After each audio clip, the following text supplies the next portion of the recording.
Welcome everybody to September Crafty Crows. We've got a great night for you tonight. We've got wonderful Anthony Anaxagorou, and also we have, and I've just missed her, there you are, Nayma Chamchoun. Have I pronounced that right, Nayma? Chamchoun. Chamchoun. Okay, thank you. And we've got a nice full lineup for open mic as usual. So I think without more ado, we can start. I will start with a poem. Now, I have already mentioned before we started recording that I am moving on Friday morning, probably for the 32nd time in my life, which is quite a few numbers. And so I'm going to read this little poem out of a quietus because it's a bit relevant to today. And it's called Squatting. A crab scuttles in the shallows, hides behind rocks, intent on acquiring a new shell in which to live. A long line of crabs hurry for dwellings. When one residence is left empty, a crab discards his home and climbs in. At each new address, I move in my bed, bring chairs and tables to be illumined by the light through different windows. I try the interior for size, spread self into corners, glad to settle by the hearth, merely an extra in this film of house, while the clock ticks away the minutes till I move on. Thank you.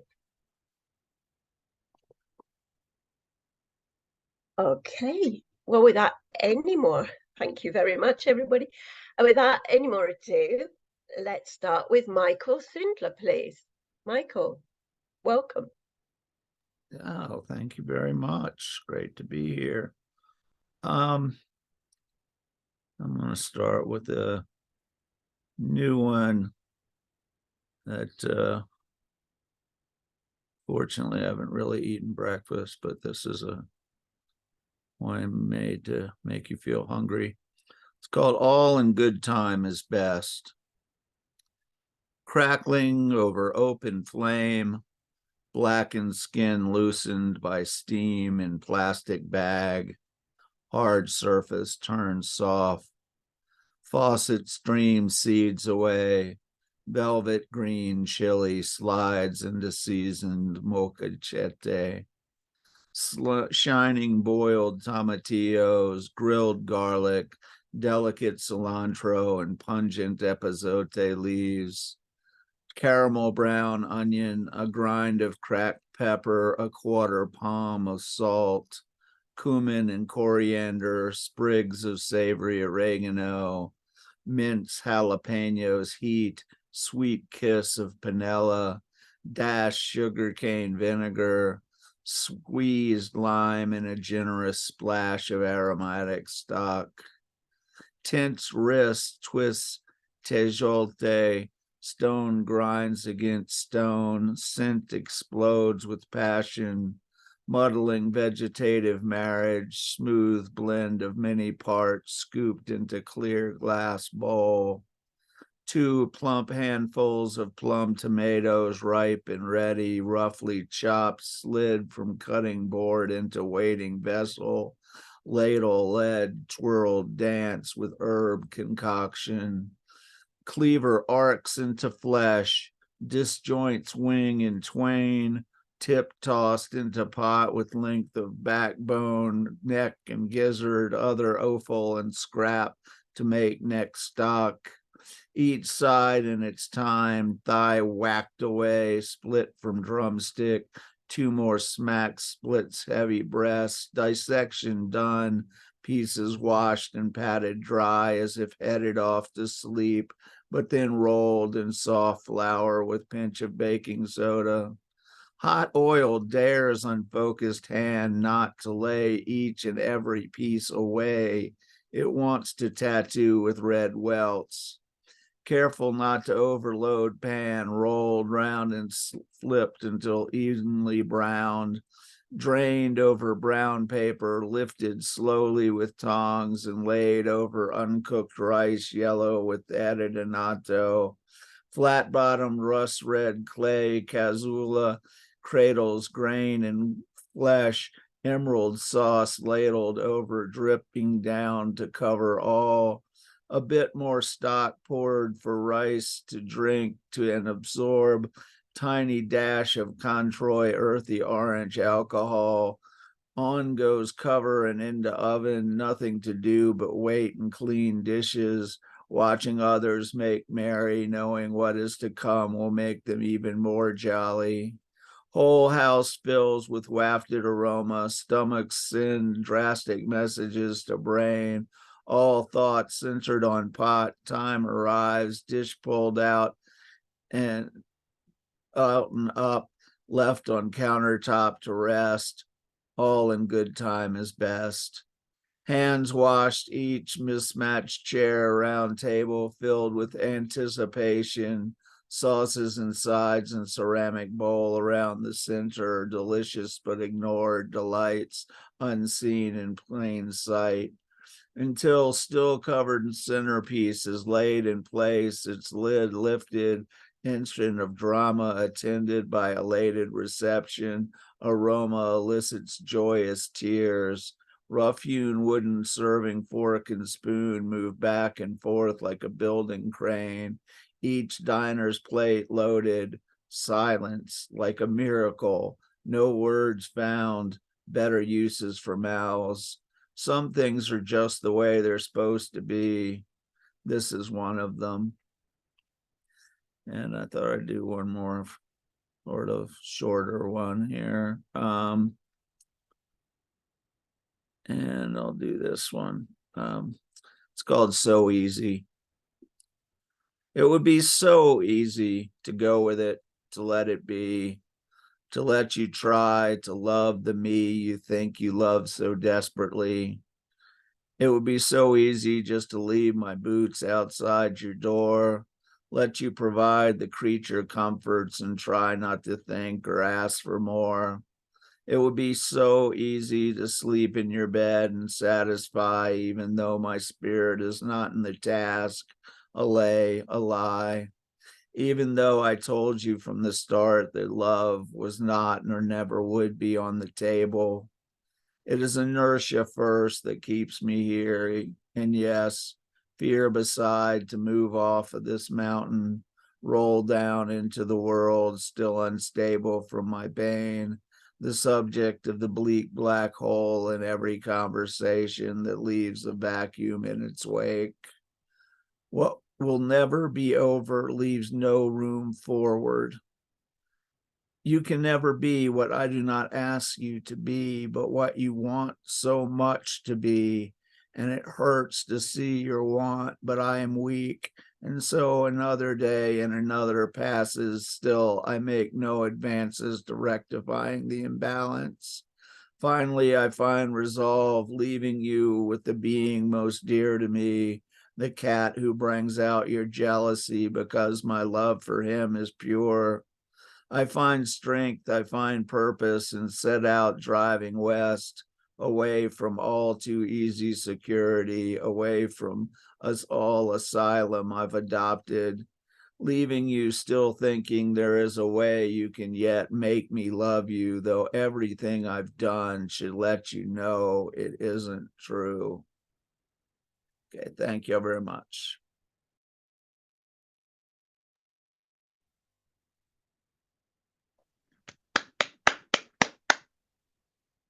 I didn't unmute, sorry. Thank you, Michael. Please unmute and give a big round of applause for Michael Zindler.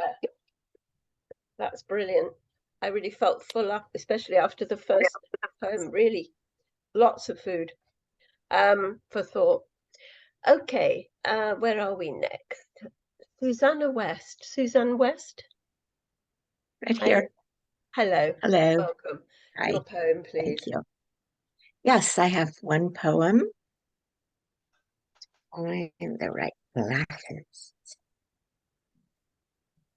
Poems want to be our allies in turbulent times. Poems want to be found, to give the mind an ocean, to illumine our soul threads, to break the spell of the ordinary, lead us to the songs of the spoons, bees' chants in the hives, pens tapping on the desk, waiting for us, soft humming inside the walls, stars in the bedroom, offering light to our loneliness. Poems want to feed the rebel seeds in the soil of our bodies, disturb our complacency, wake us, shake us, take us across the bridges between worlds, defy the thinking mind that would have us believe its sovereignty. Show us the light at the end of the linear tunnel. Teach us how to navigate these dark nights of the soul from our hearts, bellies, blood, bones. Poems want to mend the gashes in our hope, gashes in our hearts, heal lifetimes of hurt. Poems want to announce the presence of the infinite, blessings of the dark. Poems want us to trust feathers and angels, to be the wings, to be the moon tonight, this night. Poems want to perch on the nightstand, ready when we're derailed by night terrors, awakened by the horrors and the stark madness of these times. Poems want to teach us the sacred ways of the dark, point us to the still festering wounds from our past, hiding in the back of the caves, invite them to speak. Poems want to show us how to let go into the dark's deep mothering, teach us how welcoming grief and sadness softens us to be able to care and love more, feel the anguish of our sisters and brothers, the creatures, oceans, forests, fields, the living, breathing, sorrowing, natural world. Poems want to find the poet, artist, troubadour, folded into the shadows, coax them out, tell them it is their time. Duende, all that has dark sounds has duende, said Lorca, the dark force that can breathe raw life into every art form, the deep soul cry of the body, the earth, dark inspiration, dark luminosity. Poems want to bless us the way our mothers never could, the way our earth mother has tried and tried to bless the gashes in our hope and hearts. Teach us that we are blessable. Thank you. Wow, that was wonderful, Suzanne. Very comforting and wise words there. Thank you very much. Please unmute and give Suzanne a big round of applause. Thank you. Thank you. Next up, we have Belinda. Hi, Belinda. Welcome. Hi, thank you. Hello. I haven't read a poem for a while, so hopefully I still remember how to do it. It's called Coming In from the Nightclub. Starling was drinking in our front room, listening to Led Zeppelin on the radiogram. He saw me, turned his feathery neck. Too drunk for flight, he said, go to bed before I do something I'll regret. He was wearing a photo of his daughter around his neck, his skinny bird daughter, wings that never fledged. I said, there should be a law against it. And he said, I. The days Starling sang were the best, extraordinary. We'd pile into his car and head off, past all the other cars, flying over their bonnets. The car reeked of his singing. There wasn't a word for it, something on the cusp of language, birdsong. Sitting in the back, I heard all the notes, coming from deep in his throat, saw the silver flecks in his feathers. It was never dangerous, sitting in the back with the singing and the silver flecks. Oh, that was brilliant. I'm trying to remember one of the lines about the language, bird song, in the middle of the poem, but it's gone. But it was brilliant. Thank you, Belinda. Please, big round of applause for Belinda. Thank you. Okay. Next up we have Leslie Constable. Your poem. Welcome, Leslie. Oh, hi. Just give me a second. All right. I'm just going to read one. And it's called, I Will Not Take a Camera. 1. I like my eyes. I like how my eyes work upon entering rooms, rooms that are vast or small, rooms that are indifferent. The light full throttle, the light piercing my eyes, or the light that is hushed, reverent, and gentle, it doesn't matter. I am given precious time. I ask for precious time. I have the precious time, the slow time of my senses. I give myself this time, so my eyes adjust imperceptibly. Moment by moment, and my heart beats more slowly, and I become part of the room. Through my eyes, I see everything, everything as it should be in space, swimming with my slow breath, keeping time with my heart, keeping time with the abundant trails of smells or whispers, points of light reflected, refracted, circling slowly as my eyes work with great love and persistence, as it should be and as it is.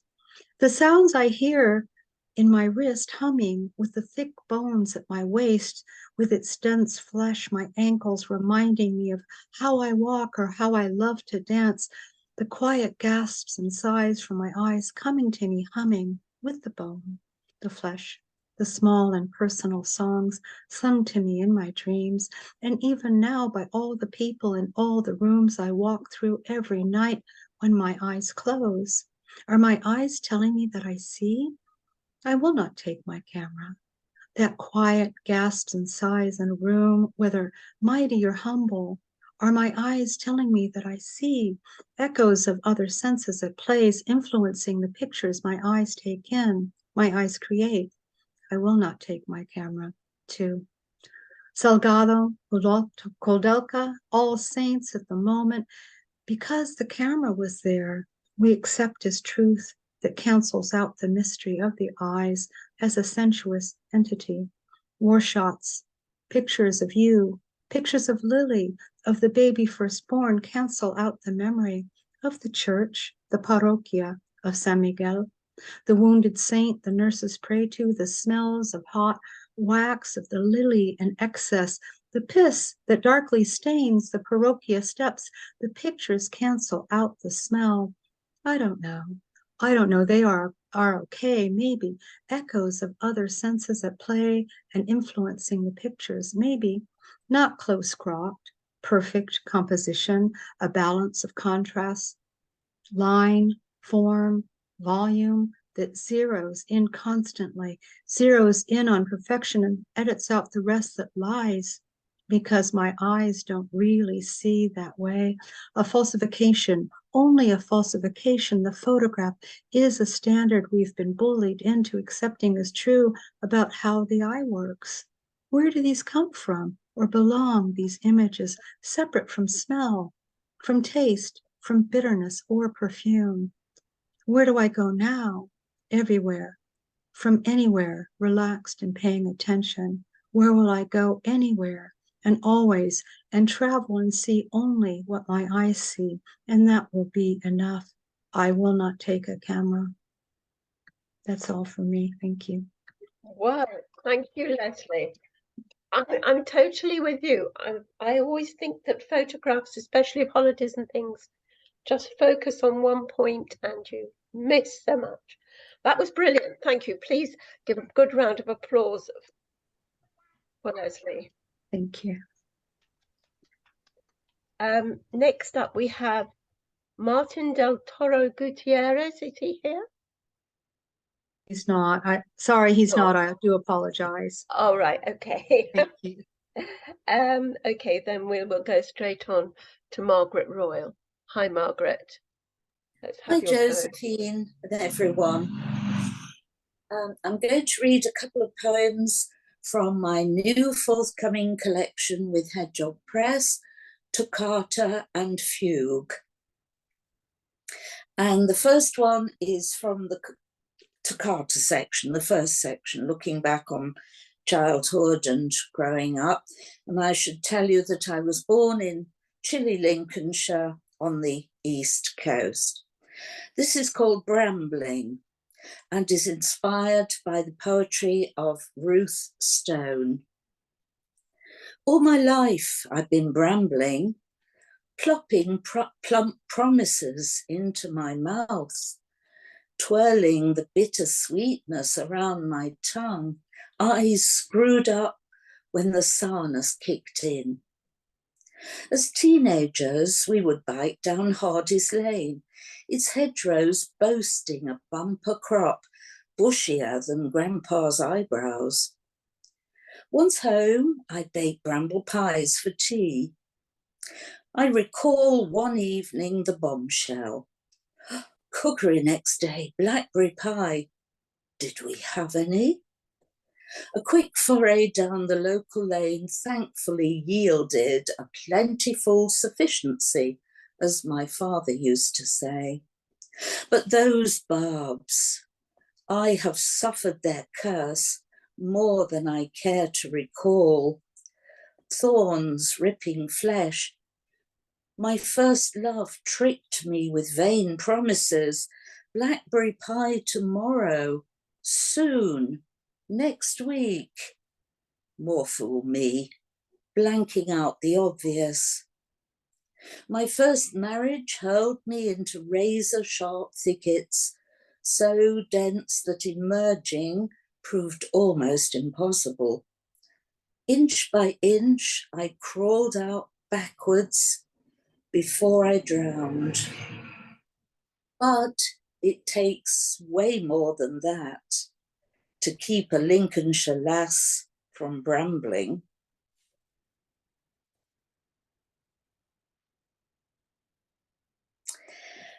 And my second poem is from the middle section of the book, the Intermezzo, where I'm expressing feelings of feeling different.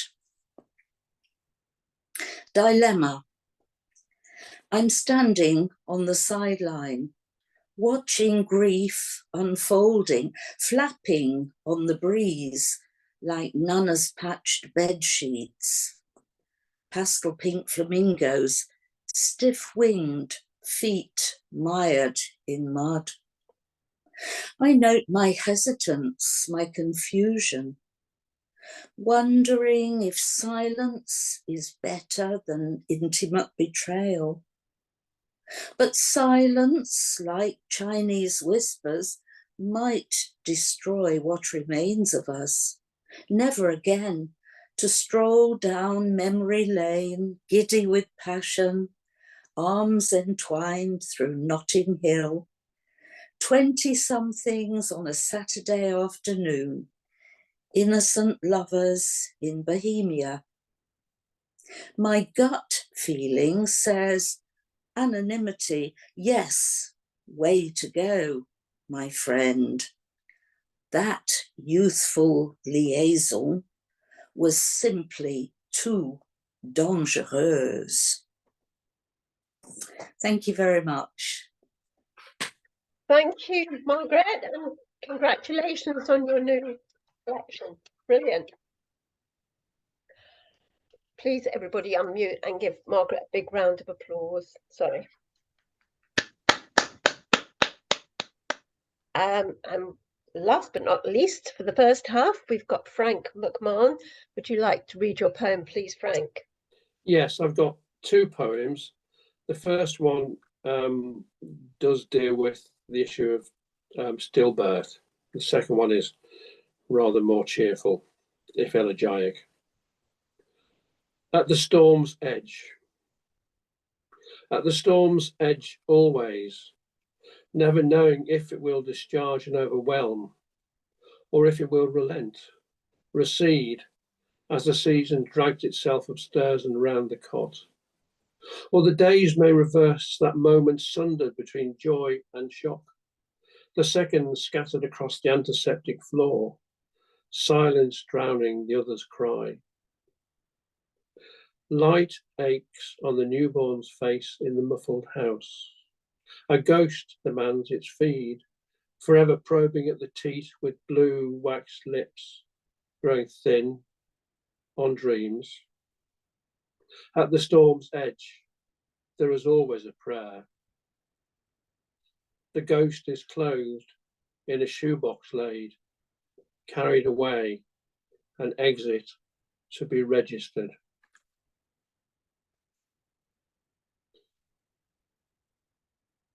The second poem, the great American singer, Tony Bennett, died in July, and he was still performing into his 90s. So this is in a praise and elegy. The tree of song and blossom in memoriam Tony Bennett. Because of you, almost to the end you were singing, for song was you and you were song.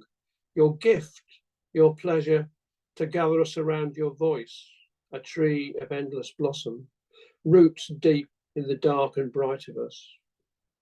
Weathered by every season, your voice was life distilled. Whichever spring gave rise to song, the note was always pure.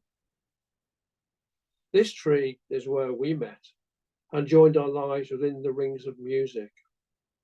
We place our wreaths beneath the blossoms, retell our life within the songs which brought us love.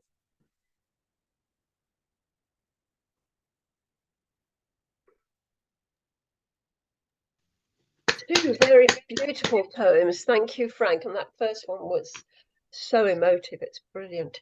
Please, a big warm welcome, a big warm applause for Frank McMahon.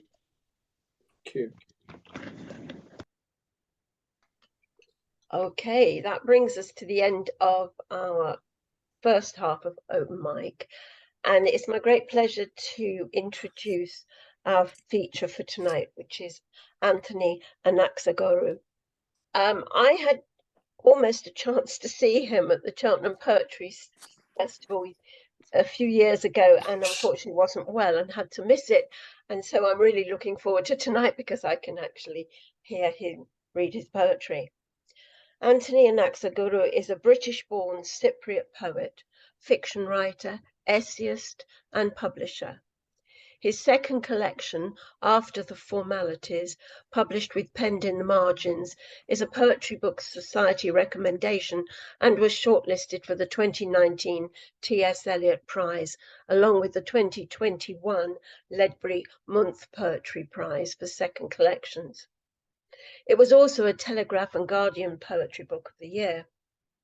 His third collection, Heritage Aesthetics, published with Granta Poetry in 2022, was shortlisted for the RSL Ondaatje Prize and the Anglo-Hellenic League's Runciman Award. It was listed as one of the New Statesman's top books of 2022. In 2020, he published How to Write It with Merky Books, a practical guide fused with tips and memoir, looking at the politics of writing, as well as the craft of poetry and fiction, along with the wider publishing industry. Anthony is artistic director of Outspoken, a monthly poetry and music night held at London's South Bank Centre, and publisher of Outspoken Press. He is the editor-in-chief of Propel magazine, an online literary journal featuring the work of poets yet to publish a first collection. In 2019, he was made an honorary fellow at the University of Roehampton. So please, a big warm welcome for Anthony Anaxagorou. Hello everyone, lovely to see you. Good to see some familiar faces. No, I don't want to look at myself like that. Gallery view. Cool. Yeah, so I'm gonna read from Heritage Aesthetics, which came out in November. The book kind of centers around looking at the way that I guess colonialism, British colonialism worked, but also looking at how the diasporic experience plays out, particularly for those who live in countries away from, I guess, where their parents were born. But there's also a whole load of other themes that run through the book as well. I guess intergenerational trauma, as well as looking at how that impacts masculinity. So one of kind of the big preoccupations with this work or this project was looking at the kind of tripartite between father, son, and grandfather, and the way that those three elements are kind of, I guess, underpinned by the behaviours of the British colony or the British Empire in the colonies. Both my parents were born under the British Empire in Cyprus in the early 50s, and Cyprus gained independence in 1960. So I was really interested in looking at how patriarchy and the empire shared this kind of system of control and violence and force. And that really is what the kind of book is looking at, but also how we inherit things that maybe we're not comfortable with or we're not happy with, and how do you take agency? How do you take control over those things? It was a big project. It took me about 3.5 years to put together, with a lot of reading, particularly around colonial literature, that was kind of first published in the early 20th century. So that's the kind of general gist. I'm not going to talk about the poems individually. That's kind of what you get from the blurb. So my thinking is just to give you a synopsis of what the blurb says and then just read for 20 odd minutes from the book so you can kind of get a feel, rather than me trying to guide you through each poem and tell you what I'm trying to do. I prefer for you to kind of, you know, immerse yourself in the poems without me. So I'll just kind of begin with the opening poem, with the title poem, sorry, called Heritage Aesthetics. I'm close to finishing The Ending of Time, where J. Krishnamurti and Dr. David Bohm discuss the nature of existence. On page 97, Krishnamurti asks, why do we have ideas? Is the ground an idea? Why have ideas become so important? Let's take the boy who was made to learn the national anthem before his birth skin, who failed to remember words like long, live, save, hidden inside his lunchbox, behind the lockers. What else can I say about this boy? Later, in the pub, England scored. A man wearing the classic white shirt with 3 lions stitched on rushed over, grabbing him in the way men do when they know they're winning. He looked at me, this boy, the man, squeezing him into himself, disappearing through God, noble, victorious. You ever seen someone just go missing in front of you? A violence so exact, it sanitizes history. At the frontier, 4 cadets pop nicotine gum. The blonde choir boy with hatchets in his falsetto then begins. Bohm responds to Krishnamurti saying, ideas are often taken to be something more than ideas. We feel they are not ideas, but a reality. Tottenham, 2003. Sirens rolled us around our car, imposing the sense of sinking. Out stepped 3 officers, loaded with badge and belly, holsters, real mean looking, 3 sets of cuffs poking out, ready-made moons, or better still, truncheons, pepper spray, rope, bad tats on biceps. Nobody said a word to us boys. Nobody said what our boy did or might have done. They just yanked him out like a dummy from a charity box, a party cracker for a housewarming friends forgot about. They beat him wide open like a dog's jaw until he was like the animals you see on the side of the road waiting to get finished by some wayward driver.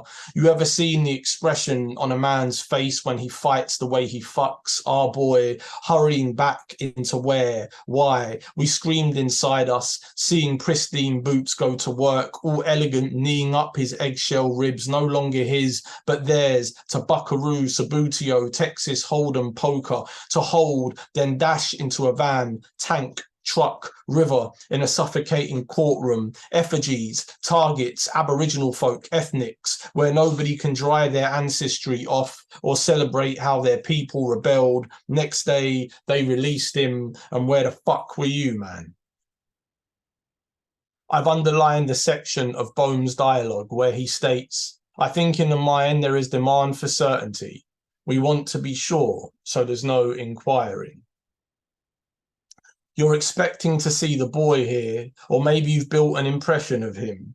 Hair type, complexion, race, ethnicity, religion, education. Question. I don't remember. Question. Just over 2 years. Question. I'm positive. Question. I couldn't tell you. Which you call on when certain literatures require you to explicate your life experience, or perhaps you're working around a system of logic which looks to undermine patriotism and state violence, which, as you're aware, are analogous. I don't know what to tell you aside from the fact that the boy lived and the other one didn't. Towards the end of the discussion, Krishnamurti posits, I want to clear up all the illusions about nationalism. I've got rid of my illusions about belief, about this, about that. At the end of it, I realize my mind is illusion. You see, to me, who has lived for 1,000 years, to find all this is absolutely worthless becomes something enormous. It's hard to accept that this is the life we'll die in. Feeding us its uncertainty, we load up on ginger shots, knowing almost anything can be cooked on a legacy of steam. Paying attention to ingredients, checking for words we recognize, alive at the point of death or just alive, depending on, let me clarify, the boy should still be here, living with his daughter, who would by now be 15. He should be asking her to turn the music down, pouring full fat milk over his cereal, shallow frying grass-fed beef. The boy should still be here. Krishnamurti ends with, we've talked now for a long time. I think we've reached somewhere. September 1980, 4 years before the boy's birth, October 2020. Winter is lost in my city. The world, as you know, is impossible. I'm looking through old photos, reconstructing. My son and I play a game where I need to guess the siren type outside the window. He wants to know what I'm doing. There's nothing J. Krishnamurti or Dr. David Bohm had to say about this. Handing me a Lego figurine, he sits on my lap asking who those boys are, their names, which one am I? In the kitchen, his mother discusses the next stages, peeling carrots to soft jazz. On the other end, a voice. By the time I get to say the boy's name, my son is asleep, his breathing a sheet, his body his. I take the Lego figurine from his hand, kiss the summit of his skull, end the remaining light. In the morning, I will ask the figurine's name, and again, he'll remind me. That's that one. We can do, this is called Futurist Primer. Last night they broke into the confidence shop, leaving nothing but mirrors. The whole time I was awake trying to fix my router. Today I'm sipping Americanos with 6 new interns, pontificating on the stoicism of lifeguards who grew up in rural England with all the prospects of a stationery outlet. In a few hours, a man will walk down a street in Birmingham to drive a knife into a person he's never heard laugh. Violence only teaches us how to keep returning to it. In real life, we share a third of our DNA with mushrooms. Some facts need to be written down before they're believed. My landlord spends his holidays on a Cumbrian field with his wife, who coincidentally happens to be my brother's landlord. There, they hold each other inside a small blue tent after weeks of heavy rain. I imagine them laying over some part of 100 million insects, which constitute the majority of the world's biomass. How their gorgeous, slow lovemaking might sound to a swarm of abstaining termites, a single ant roving the near underworld with nothing but a crumb of honest soil. I think about the cost of living and how for now we're alive enough to fuck on top of the earth, our bodies fecund with unripe disease. In 40 years, my son will be updating his CV for a job that doesn't exist yet. I'll be sat like a bookmark at the kitchen table, stirring tea in an easy way, thinking about my mother and father and the day's water was water. A soft-voiced lady with perfect posture will project onto the wall of my living room via a device fixed to the roof, hoping to sell me a brighter version of myself, saying something like, "We'll keep the future in your size." I'll decline, returning to the sofa, where I'll remember the greengrocer, the joys of his old Instagram account full of organic kale and deals on kombucha. Then before I do anything else, I'll think, the penis really does not age well. All right, let's do Across from Here. Where I began, for argument's sake, let's call it love. Each day pinned to the next. My mother, when using my father's name, would know what to do with us. And him, far away in an unlit capital, already falling further into his glasses, our kitchen table, minus his rage, a column missing its figure, where I first said aloud father or dad or sir or nation to a blank seat, a white plate, one mottled prune, the severed leg of our cat. So let's say for argument's sake, I was a good boy looking for my father in songs or movies or the house of my childhood which burnt down the last day of summer. Our whole family died. My mother saying it's fine for boys to feel terrible and ruined, alone in life, which ends up infecting us all, and God knows why, it's sod's law, we find ourselves whispering father into the side of a pillow. A boy's head cracked open, his ears leaking father all over the canteen floor, unswept crumb, a mirror under the bed, 2 shot pheasants by the sink waiting for my mother. The day he returned, father left my mouth differently. 1 second, someone's at the door. Sorry, someone's calling and it's driving me bonkers. 1 minute.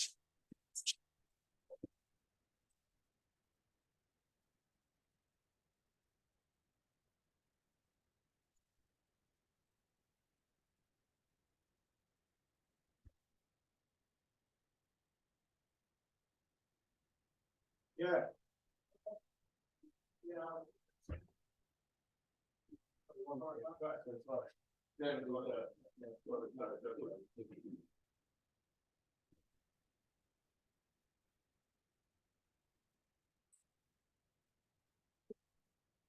Sorry about that.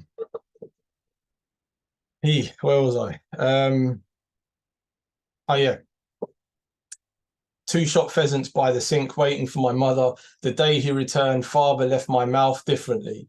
I started to declare words no longer mine, catchphrases dead inside their box. The meaning of father, never looked back to check I was still there. Over time, some words come close to disappearing, kept alive only by the people who repeat them. Father, for argument's sake, let's call it love, where I began. So someone had dropped off a parcel into the wrong house and the neighbor was just buzzing and buzzing and buzzing. And it was like literally throwing me off what I was reading. And at the worst time, halfway through a poem, for the buzzers to just keep going. And like, you think after the first time, they'll just leave it. But this guy was going on and on. So yeah, sorry about that. So I'll read 2 more. This one's called Squib. I started life as dead currency.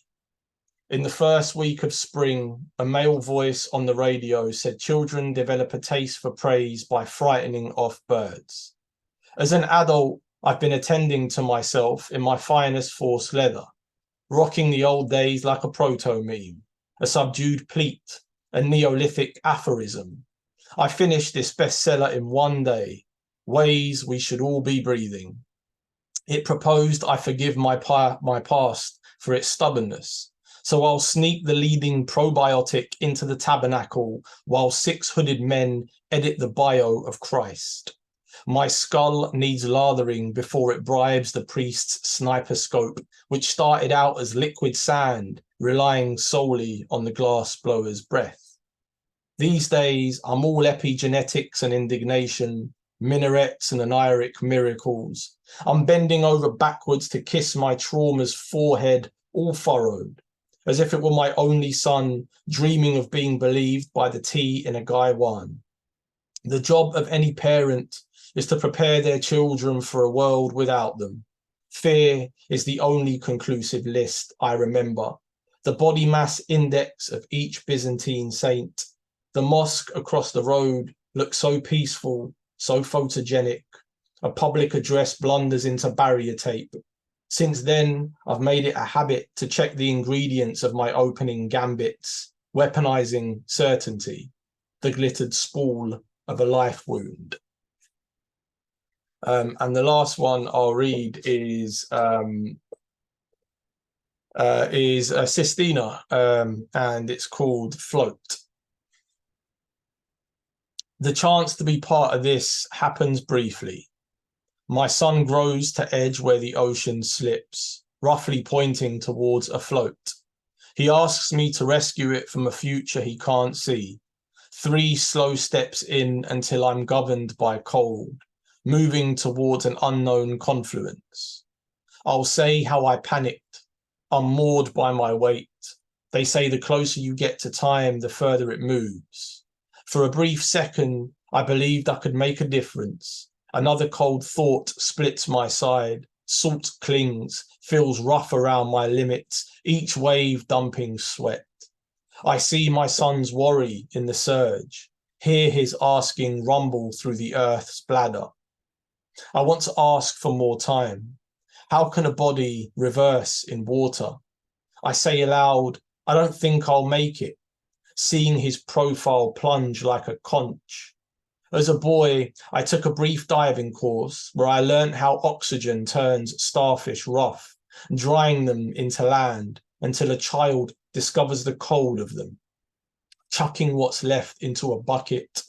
Over time, our colder selves arrive to find us struggling against the drift, asking for a cup of moonlight to sunny the medals from our rougher years. Say I persevered, not wanting him to see me fail, even if for a brief second he lost sight of me or believed I drowned at sea. I'll stay repurposing my strongest lines, see the float reaching for my hand, the gap becoming less cold, reminding me the ocean is alive inside the world. It's brief, to keep the retina saline, to not need a question, asking for little in return. The sea, it refuses to say why it keeps down the masthead. The ghost, roughly the size of my son's, waiting. I turn towards him roughly where I left. What's keeping me afloat? My work sees him dressing up for a life, rehearsing what I'll finally say, hill walking out the ocean, his float in hand, juddering from cold. I did it for you, I'll declare. If he ever asks where I was the whole time, then I'll keep my explanation brief. Roughly the way my father did during those colder years when I begged his hand to turn me calm. I'm looking across the foreshore. I can't see him anywhere. I had this to give, to say briefly. Whoa. Ah, please unmute and give an amazing round of applause, Anthony. That was brilliant. Thanks very much, everyone. Ooh, I love the some facts have to be written down to be believed, and I sort of felt your early poems were like that you needed to write them down to get us to actually believe that happens. Does that make any sense? Anyway, it was brilliant. Thank you so much. Please, another round of applause for Anaxagorou. Woo. Woo. Well, that ends our first section. Please, if you've enjoyed this and you feel able, could you give us a small price of a cup of coffee and a piece of cake at any time? Jason will put the donation things on the chat, and that would be greatly appreciated. Nothing more for me to say from that. Please, Anthony, would you put your details of how we can get hold of that collection and others on the chat? That would be really wonderful. Thank you very much, and thank you again. Okay, Jason, I think that's fine. Hi, everybody. Welcome back to our second part of the evening. I'm going to be brave and read something that I've written on my phone. It's very rough and it's a bit different to what I normally write, and I think it's probably good. I'd like to sort of give a slight, it's not really a trigger warning. It's going to talk about anxiety. And I'd just like to say I'm not belittling anybody who has anxiety and suffers from it. It's an awful complaint. But this poem started when I was feeling anxious, and I was trying to put it in perspective. So that's where I'm coming from. It's called A Matter of Degree. We inhabit one of the safest countries on this planet, yet so many in our society suffer from anxiety. To put this into perspective, I imagine living where the ground shakes under the soles of your feet, where fire and ash descend on your head, where the sea rises up like a wall to crash on your land, where the rain is a waterfall that will not stop, and all the ground but the hills is a lake. Imagine a desert where your garden grew, the soil turning into dust and sand, water holes drying, mud in the drinking water, nowhere to place your waste. The wind at night howling through the desiccating bush, tumbleweed rolling over sand dunes, and your children crying with hunger. Imagine your borders being stormed by an aggressor, the thunder of mortars falling on your city, the rattle of machine guns, plaster spitting from the walls of your house, a lack of electricity, no water in the taps, and the temperature sub-zero. Imagine you are sick, but there are no ambulances, and the hospitals are full of wounded. The air is full of brick dust and smoke. The fires rage, consuming oxygen. There is the sound of marching boots and the rumble of tanks on the high street. Imagine, and then speak of anxiety. Thank you.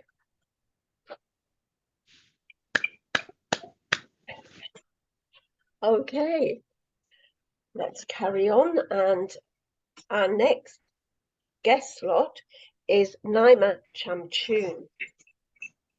Nayma is a British Moroccan, a self-taught writer and poet. Her writing is influenced by her cultural duality. She's interested in female voices in the diaspora community, the challenges they face within both communities, and the taboos around mental health within their ancestral communities. Nayma is an active member of London's vibrant poetry and spoken word community, the international poetry and online community has performed her work at several poetry open mic events during the Grenfell 5-year anniversary. She's had her work featured on West Wiltshire Radio and BBC London Radio several times. Her published poetry collection, COVID, The Wordy Wiles of a Mind Under Lockdown, is a cultural fusion poetry collection which explores themes of identity, duality, displacement, loss, race, feminism, culture, family, love, and the search for inner peace as experienced alongside the effects of mental health, menopause, the pandemic, and world events. So please give a warm welcome for Nayma Chamchoun. Thank you. I'll dive right in then, shall I? No filter. This is me. Here I sit, growing into my age jacket, accepting my invisibility, rebuking my fragility. Am I irrelevant? Wearing my wrinkles as a sackcloth and ashes. Should I reinvent myself for the applause of the social media masses? Twittering on Twitter, showcasing shells on Insta, scrolling and trolling, perfecting personas on FB, photoshopping Melly, a veil of airbrushed sadness. I need more because I am less. Filtering faces and not words, subsisting on praises, captive in light cages. The eyes that don't see me, the ears that don't hear me. Should I put on my filter and dance to the hollow beat of a digital trance, a pound of flesh under the knife, erasing evidence of a lived life, fattening up my lips and arse, a fatted calf as a stranger berates me in the looking glass. Are my eyebrows on fleek? Am I scathingly savage enough? Am I too woke or not enough? I log in and await your critique. Let's celebrate the cover and not the book. Post a pic as the panel rates you. Have an opinion and we hate you. Immersing ourselves in the virtual brook. I have wandered the London streets, donning my expiries and invisibility cloak, as the gaze of the lit quickly retreats or dissolving into the city's big smoke. I have sat with Eliot as we shared despair, after shop-worn shared niceties, over tea and cakes and ices, exchanging troughs and peaks as we laughed and cried, bitching with Bukowski, waving to Sylvia as we died inside. Empty voices filling the space with speech, their flawless faces behind a screen, me out of touch, them out of reach, where reality in the virtual scheme I have haunted, void in between. Should I question the truth whilst believing the lie? The hordes flock to TikTok, famous for 15 minutes, to shock, to rock, to mock, to exhibit without limit. But I am old and the light in their eyes has died. Thank you.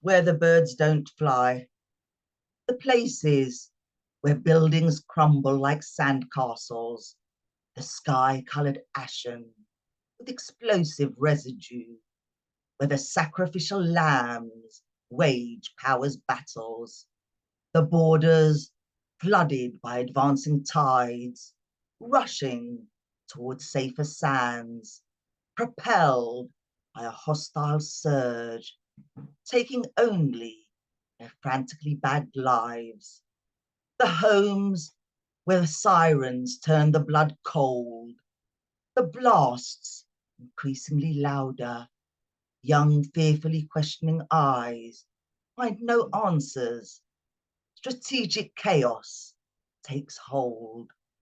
In the ruins where the tears run dry. Reclaim the dead from the debris. Only the dead are free. Without a song, where the birds don't cry. Thank you. Limbo. Africa calling, a convoy in the shadows, constant and ever present, a home, but not a home, anointing my edges. Still, I fit nowhere. Here, my name is foreign, my appearance questioned. But where are you from, originally? Probes Goldilocks, cornfields in her hair. I have reconciled with the damp, dark streets, pierced by dimples of obtrusive, artificial light, illuminating an artificial pond. The dry wit and caustic humour, the sarcasm, the armour we wear, the sleazy, sullied snickers of bawdry backstreet jokes, the women who reject gazing at the floor, audaciously holding his stare, the jangle of frenetic city life, the busy lives of others filtering into our busy breaths, the darkened alcoves and desolate cubicles of existence. Sartre echoed, "You're in bad company." The clattering coffee shops, amid sips of acrid Arabica, the inane monologues on current affairs, clandestine consultations, temporary respite, soaked in caffeine and butter pastries, London calling, cosmopolitan and enthralling. It is the home of a lodger, the key to the kingdom presenting the illusion of belonging, without belonging, solitude, as natural as blinking. There, my name is familiar, my appearance fusing with the dry alleyways and whitewashed facades facing off a fierce sun, in the hodgepodge pavement cafes, where once Ginsberg and Jean Genet supped on mint tea, where tolerance is privately practiced, but never publicly preached. The lamb and cumin infused air that coils and slithers before reclining across your skin, an impermeable veil. The language of my ancestors, tinged with my Britishness, my speech fluent, yet betraying, as wide-eyed locals chuckle like a pacifying parent. You're not from here, are you? In the Medinas, the night sky turns down the heat, as families parade in their best attire. Sunflower seeds whose saltiness fizzes on the tongue, sugar-roasted peanuts washed down with canary-iced lemonade. The men who gawk belligerently, their eyes betraying the indignity of a shameless woman who refuses to look away. The crested clay tagines joyously bubbling away, terracotta fat jolly uncles, the enticing wisps of flavour, fragrance of l'enfance, the Gnawa drum beats, a throbbing pulse, dancing, chanting, healing, a portal to the beloved on the wings of a trance, a cultural hub that captivates and offends, a shared identity, an organic pond rich with community, kindness, support, love. To serve is to be with Allah. The allotted roles deeming marriage and its fruits the paragon of ambition. Gender hindered, scornful eyes from the arbiters of decency as I light my cigarette. I am without decency and without God, casting off the shackles of both, the dogma of belief or illusion, in the clutches of tradition, bleeding bequeathed injury, spurred on by my scars. You're not from here, are you? The cross of the diaspora, life's longing for the other, each suit offering some comfort, but ill-fitting nonetheless. Thank you. On the grind, dressed in the on the grind, dressed in the threads of adulthood, forging the bonds that bind together in troubled times, when you can't see past the wood, harvesting and investing, delayed gratification, grafting out of your station, consume time without digesting. Dreams of someday, get your foot on the property ladder, save on indulgences and work harder. All work, no play. Put in the hours to rise, a promotion or bonus for Jack, greasing the cogs to pick up the slack, strangled by the tie that ties. Grind your bones to make his bread, in a suit suited for ambition. Silence mental health's attrition. There is no success for the dead. Sacrifice for the future. Feather your pension to cushion the blow. Retire abroad in a rustic chateau. Eider down for the stupor. A partner to shoulder the burden. A mortgage to swallow your labour. Life's force fueling the conveyor. Together, picking out curtains. Thank you. And my last piece.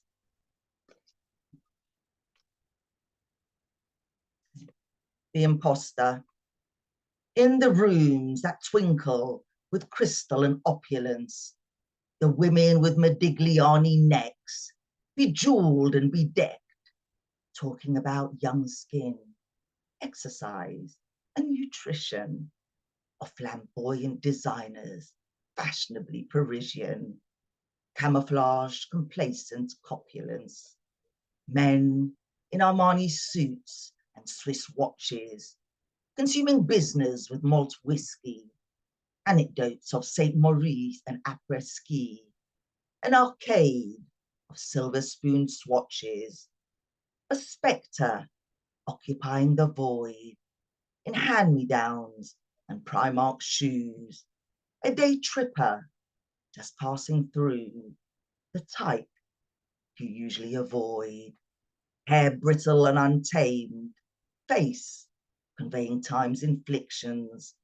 no fillers or Botox injections, expression caged and contained, the Cheshire cats who smile sweetly, tiptoeing around class discreetly, a barrage of plummeting playing cards as the Queen haughtily stands guard. I inhabit my place completely, the advantaged, advancing out of isolation, the fortunes that swell with predation. I am the stranger in my lady's chamber. Thank you. Oh, thank you, Nayma. I love your Modigliani necks. That really gave me the picture of the women standing tall and fabulous. Thank you very much. Please unmute and give Nayma Chamchoun a really big round of applause. Thank you so much. Thank you. Okay, I have to do a few announcements, which I forgot to do when we came back after the break. Crafty Crow's October edition will be on the 4th of October. This is Black History Month, and we have a special headline poet, Red Medusa, and a guest poet, Adrian Mackenzie. So that will be a brilliant night. And in November, which is the 1st of November, a double headline event features US National Beat Poet Laureate John B. Burroughs and Staffordshire poet Nick Degg. You may have noticed that our open poetry competition has now finished on the 31st of August. We've had a really brilliant input. I've already gone through them all and made a long list, and Jason is now looking at that. Jason's been putting up about the fact that you might like to join the friendship group, and it is worth doing because you get to put in 3 free submissions for each of the poetry competitions, and we now have the haiku competition, which is open for submissions. So it is really worth being a friendship member of the GPS. So yeah, we're all going on the poetry front. It's going to be fabulous, and I think that is all the announcement. Jason, have I forgotten anything? Okay, then we will carry on with the open mic. And first up is Pratibha Castle. Welcome, Pratibha. Thank you, Josephine. Lovely to be here. I haven't managed for a while. So this has been an exciting week for me because my second book, Miniskirts in the Wasteland, was published. And Jason did the most. I'm just going to turn the light on because I forgot to turn it on. Jason did me the most fantastic cover. He's really great to work with. I totally encourage you, if you need a cover done, to contact him. So it's set in the 60s, late 60s, early 70s, in Notting Hill, with a few visits to India. So I'm going to read one that's a Notting Hill one. Oh dear, sorry, I'm not yet familiar with my way around the book.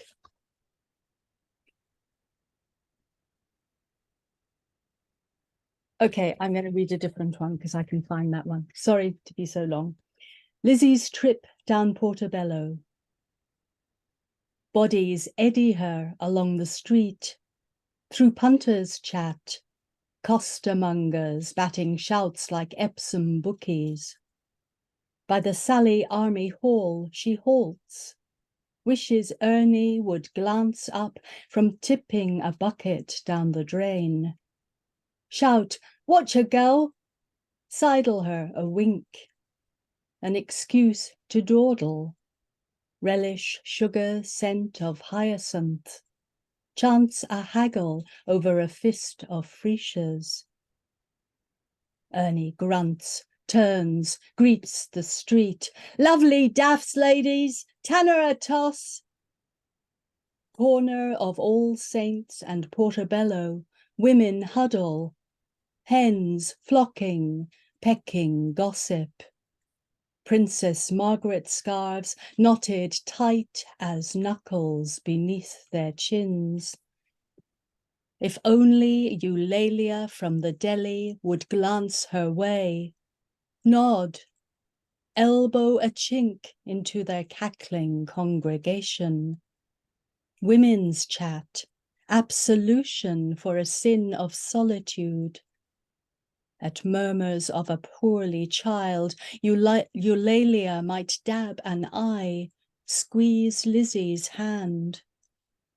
A woman in a red coat, rust hair straggling through spider net, steel curlers, billows smoke, bandies her a glare as if channeling Lizzie's thoughts.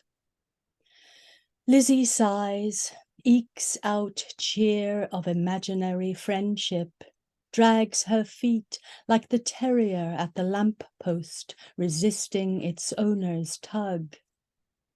At a bicycle chained to iron railings beside a purple-painted house, she turns down worn steps leading to the basement. A poppy pushing through a crack flutters, petal welcome. The basement door creaks open to a skank of damp. She kicks it shut, the lock clicks, bolts out the dusk. Thank you. I'll put the details if anybody... Yeah, please do, Pratibha, that would be great. That was brilliant. Thank you, Pratibha. That really took me back to Notting Hill. I was there at the end of the 60s too. Might have bumped into one another. We may have done, you never know. Anyway, please give a round of applause for Pratima Castle, a new book. Okay, up next we have my other half, Peter Lay. Welcome, Peter. You're muted. Can't hear you. Ah, think we have a problem. Have you turned the volume down?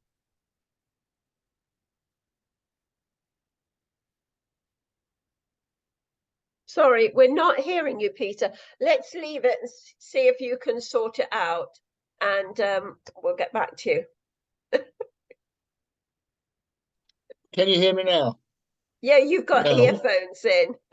I took them out. Can you hear me now? Can hear you now, Mother. Yes. Can you hear me now? Yes. Right. Okay then. Oh. I was there in the late 60s as well in Notting Hill, and in the 80s, late 80s. So there you go. But we weren't together then. We had parted for a while. Okay. I'm going to read from my. I'll come up as close to the phone so you can hear me. I'm going to read to my latest collection. It's called Becoming Naked. Funnily enough, and Black Eyes. And this is one of the covers that Jason didn't design, or didn't finish anyway. So it's a rarity. This poem, it's called Dancing Naked in the Snow. It was the original title for the book, but it got changed. And it harks back to pre-COVID times and the wistful thinking during COVID of the things that we did and then that are now in the past. So it's called Dancing Naked in the Snow. I'll do there's two very short ones. I feel confined, claustrophobic, shut in, imprisoned. My life is here as well as elsewhere. Japan, Quito, Ecuador, France, Spain, and the Netherlands. Manchester, Swindon, Rugby, Surrey, and Stoke-on-Trent. I Skype, Zoom, and Messenger video chat. Use WhatsApp, email, and text, but I long for the open road, the open skies, your hugs and kisses, for a time when we finally dance naked in the snow. Did you hear that? Yeah, right, okay. And one more. This is called, I have a love of ancient stones, stone circles in particular. This relates back to the Rollright stones, which is on the Gloucestershire, Oxfordshire border, I believe. It's called Ancient Stones. Take me back to a time when lovers united inside the circle, felt grass under their backs, while custodians of the woods stood still upon the ground, tall and straight, amidst unkept paths, both silent guardians. Thank you very much. Brilliant. Thank you, Peter. Obviously, it doesn't work with earphones. I'm never doing this on my phone again. No.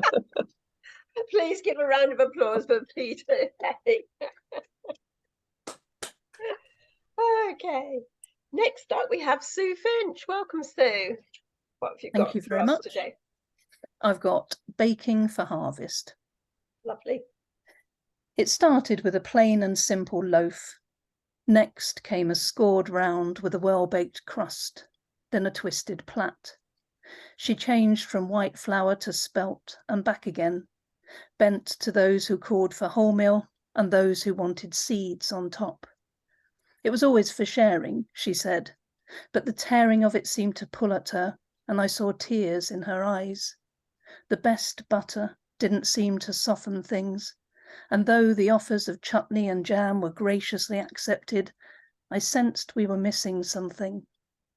The last time she came, she left with her eyes to the ground, and when I turned to look, there on the altar was her loaf, an owl, its eyes wide, and its wings ready to spread. Thank you. Oh, I love that. Brilliant. Thank you. Thank you, Sue. Please, a big round of applause for Sue Finch. You never know what you're going to be. It's always a wonderful world that we walk into. Love it, love it. Thank you. Next up, we've got Lindsay Stout. Hello, Lindsay. Lindsay had to leave, sadly, so if we can did she? nudge everybody up, and then we can have Henrietta at the end. Right, yes. Okay, then we'll go on to Anna Chorlton, please. Hi, Anna. Hello. I also like stone circles, Peter. So I've been to West Cornwall recently, and I went to one, and I find them really calming, and that time is quite transient there. And this one is about the stone circle at St. Buryan, the Merry Maidens. We walk around the stones, a hint of flowers, grass gold with dandelions. We walk around the stones, ghosted by maids dancing, eyes flashes in firelight. Touch our hands on dark locks, moving a midsummer folly. We watch circling souls as icicles wait to quell cries. The wide O of surprise as nature takes her revenge, as indecision has held us fast. We touch our child's head, hoping for forgiveness, as earth shakes out her battle cloak. Only hunger roves, as we seek succor, dream of a summer dance. We walk around the stones, a flicker of birds, songs piping from the hedgerows. Thank you. Oh, that was beautiful. Thank you so much, Anna. Please unmute and give a big round of applause for Anna. Okay, who have we got next? Kate's not here, so we have, I've got this right. Yay Lang, please. Welcome. Can you hear me? Yes. At first, the car seemed empty, solemn as a mother's will, yet the music from within soon proved otherwise. It's the darkness. The relentless rain had not dampened her brief curiosity. Did you have fun? Yes. A fox brushed across the street, almost forcing the car to a sudden halt. At the end of the empty road, the night's spine, roaming as a sheer valentine. Yeah. Another one. Yep.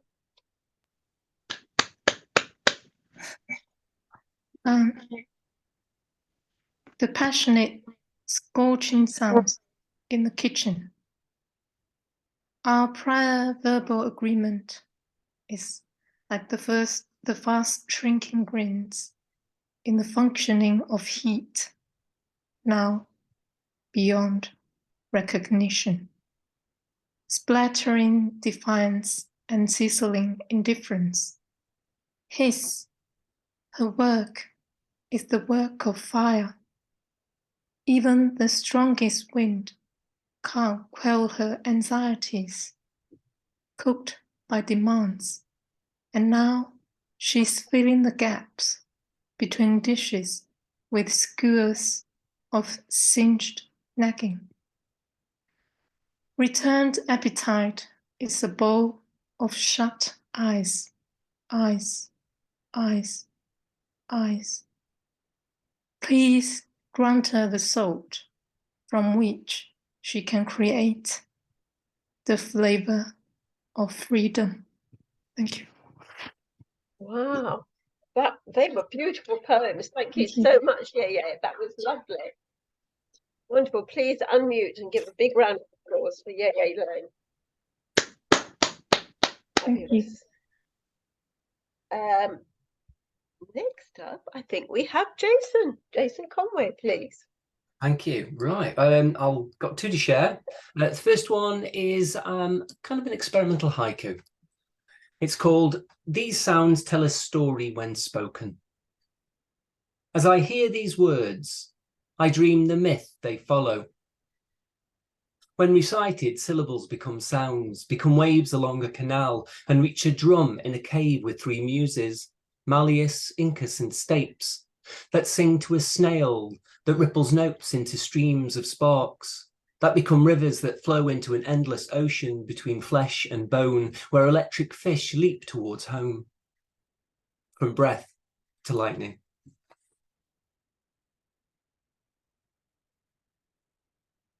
And a relatively new one. It's called "Who Says There's No Place for Mustangs in Poetry Open Mics?" Let me set the scene. An intimate poetry gig in a local paddock.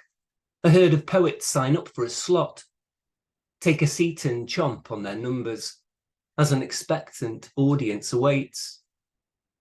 A bareback rider grips the mic, their lips release a feral horse as hippophiles fix on white-hot words that flash, a thunderstorm as necks prickle, followed by a round of claps. Apart from a single nay at the back of the room, from a startled punter who thinks poetry isn't poetry with expletives, a different language out of context, that all poems should have horseshoes with rules nailed into them. I bet they wish they could crack a whip, force the diction of mustangs. They believe poems should be domesticated, given rosettes for dressage. I like jockeys that flex every linguistic muscle without blinkers and their emphasis delivered raw. I share their passion for urgency, the visceral beauty of their honesty. To those that say poetry needs a saddle and wild words left in pasture, I say mierda de caballo. Oh, that's brilliant. Thank you. Just a thought, Jason. Haiku, this haiku, you know, the poetry competition. Mm-hmm. Do you just send in one haiku, or can you send in a poem of haikus? Yes, you can. Yeah, if you could go to the rules, there are some examples. So I think. All right. Yeah. So okay. If you go to it just made me think, you know, that other people could do something similar. Lovely, thank you. Please, a big hand of applause for our very own Jason Conway. Thanks, everyone. Okay, next up, Richard Harris. Hi, Richard. Hello, because I was being funny last time when I sort of debuted here, I thought I would, in actual fact, be serious this time. So I've got a couple of, and they're both anecdotal and true. The first one is about disability discrimination, and although it's a true case, I've changed the names. And it's in my first book, Awakening, and I have a second book out now, both with Stairwell Books, Iconic Tattoo. Benefit Scrounger.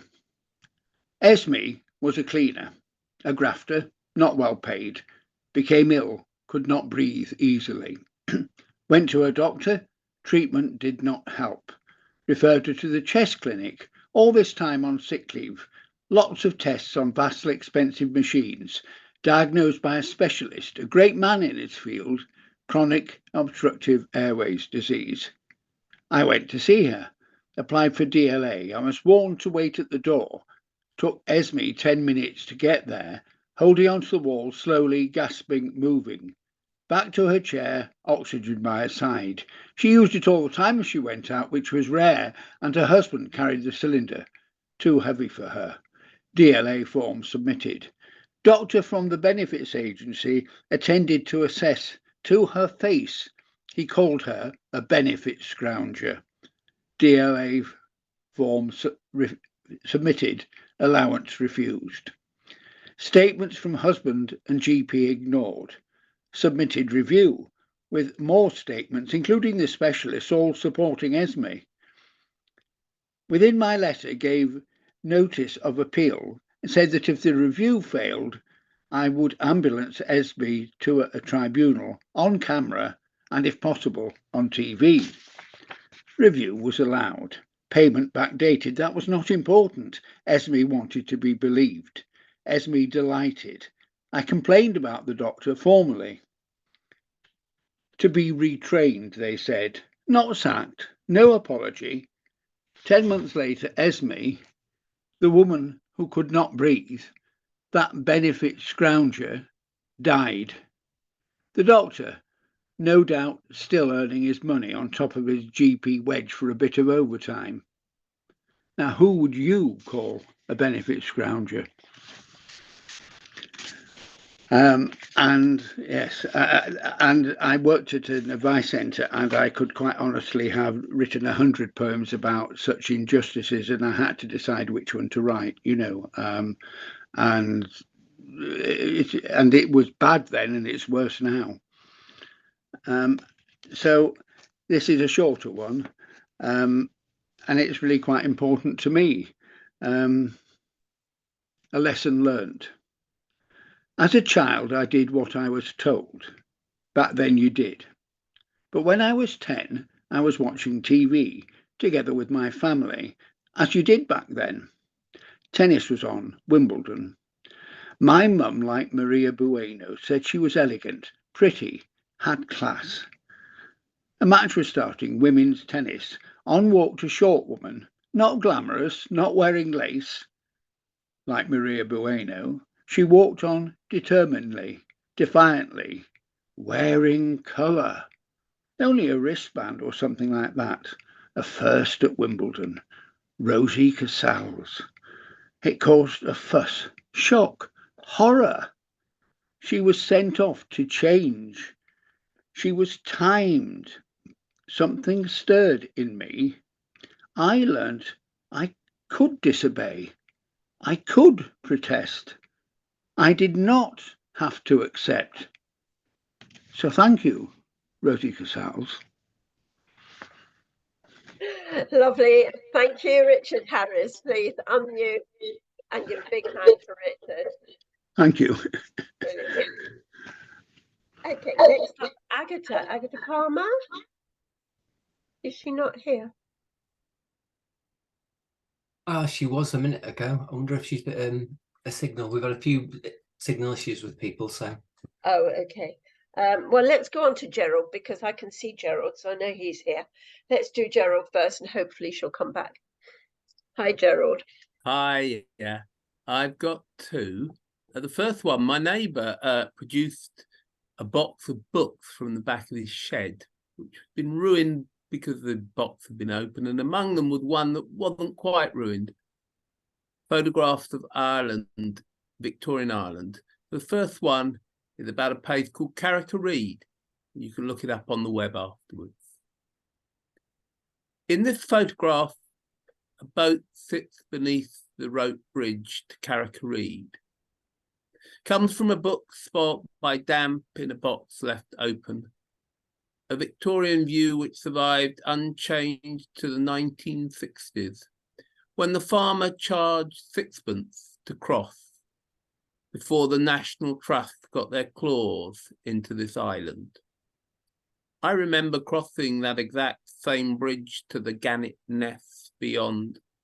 I remember a sea that was wine red before Homer noticed the colour, and was still red after prehistory ended, even on that day when I teetered 60 feet up. There was no boat beneath my feet back then, only still, empty sea. The bridge will be full now, I expect, of tourists looking down and fish looking up. One of those curiosities of Irish brogue that nestles in an itinerary from the Irish Free State up to the Northern Rim. Coming to this island is so much safer now, having escaped the intervening troubles. The world is up, and there is no boat beneath, no Tom peeping from below. Some say we walk a tightrope, even when gaps are solid. But if you stop on this bridge, take a moment to honour a haven for birds and hundreds of fishes that circle and swarm, never turning back. the poem about Carrick-a-Reed, and you can look it up. And the other one I'm going to do is also about Northern Ireland, because I used to go there as a child before the Troubles, and it's called The Rocks I Climbed. It refers to Bloody Bridge, which is near Newcastle, and has quite a history, but it's not about the history, so I won't explain it. But it's just called The Rocks I Climbed. It's in my book that's now a bit old, but there you go. I found the place I climbed the rocks, source of my first nightmare. Someone moved it to Bloody Bridge. I was sure it was in Newcastle. I suppose it's how you formulate the words and sentences that changes your perspective. Just as the sea smashing into a harbour grinds down pebbles outside its crook, while inside fishing boats stay limpid and fishermen stay wise.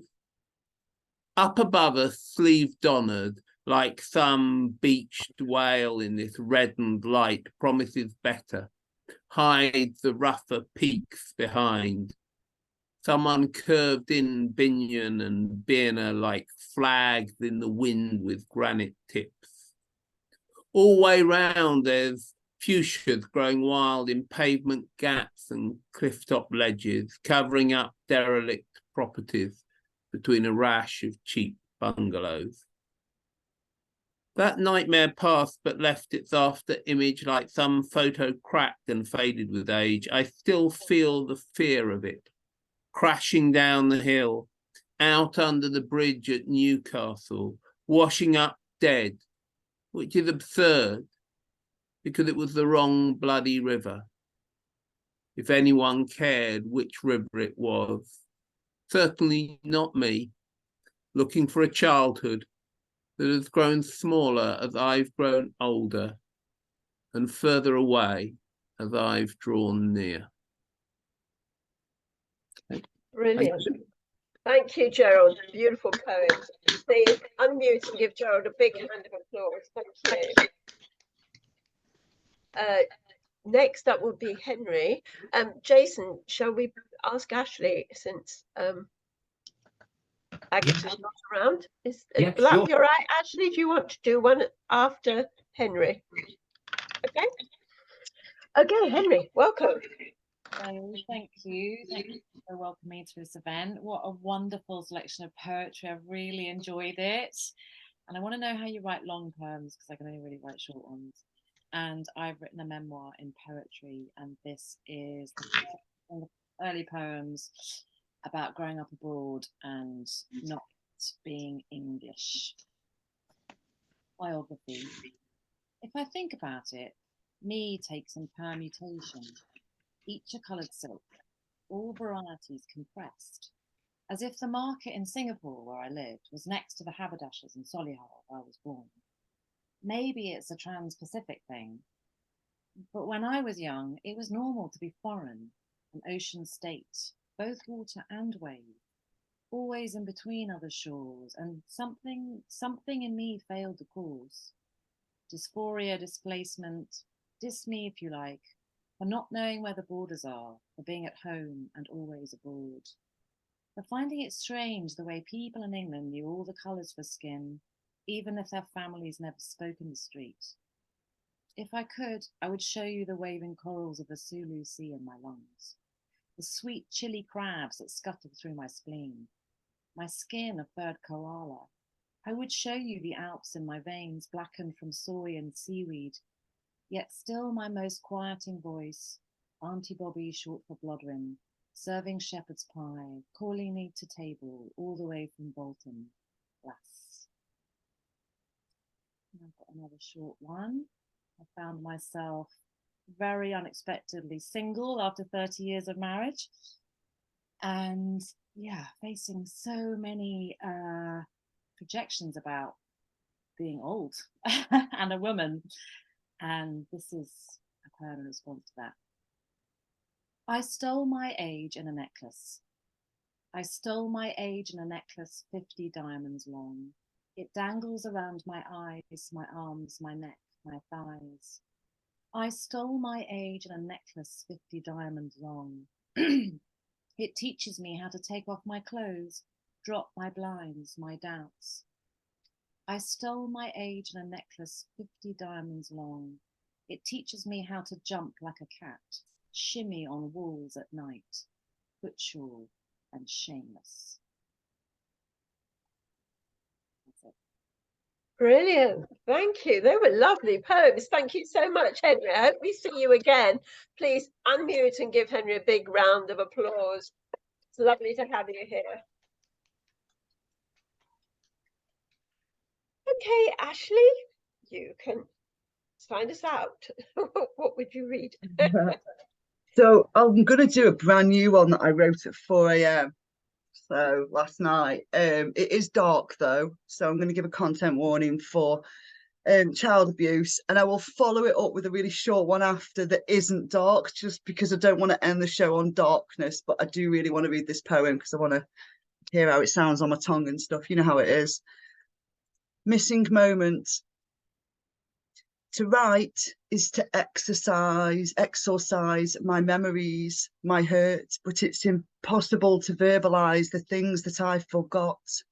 I buried this so deep that words fail me. So instead I tell a tale of stepsister myths. She whispered in the dark that mirrors hold ghosts, and I listened. I tell a tale of stepsister myths, of poltergeists and ghouls coming out through the glass because I can't speak the memories out loud.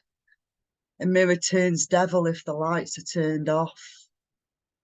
I tell a tale that isn't quite true because I'm terrified of looking in that mirror. But if I sing of before, if I sing of after, will the missing piece fill your mind?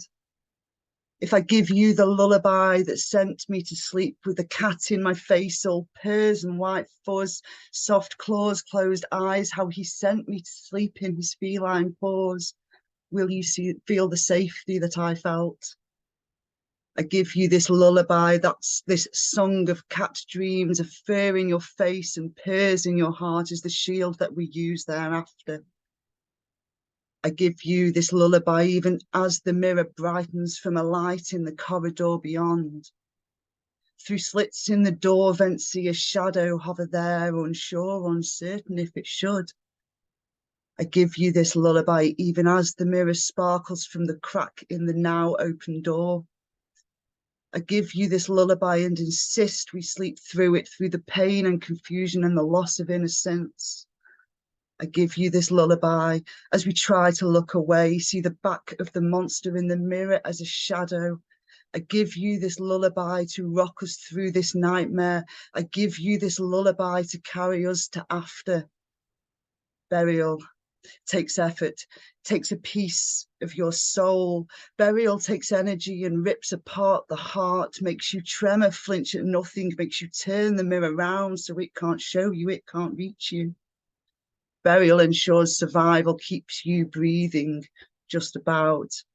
Burial snaps the synapses, freaks out a 9-year-old, but burial causes panic even when you're feeling calm. Burial is survival, but it kills a piece of you. Just gonna yeah, took me 20 years to write that. So to end the night, I'm going to give you a poem about dogs called Guards. Double the snouts you lay with me, the filling to a dog sandwich. Double the brown chins, black noses, teeth growling at dream enemies. Double the daxi love, double the guard, double the heartbeats against my tiny growing arms. There you go. Oh, thank you, Ashley. That was really brave, and thank you for the last little, how should we say, a little bit of a calm and sweet poem to keep us at the end of the day. Thank you so much indeed. Can you please give a big round of applause for Ashley Edge? Wow, what an evening. It's been wonderful.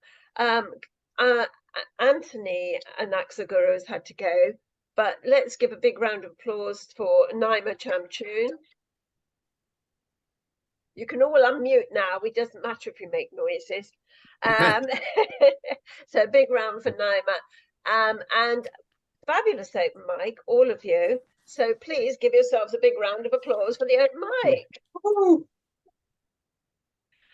I do hope newcomers will come again. We've loved having you.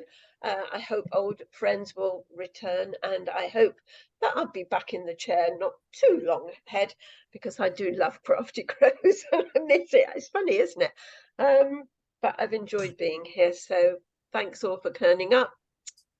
Stop the recording, Jason.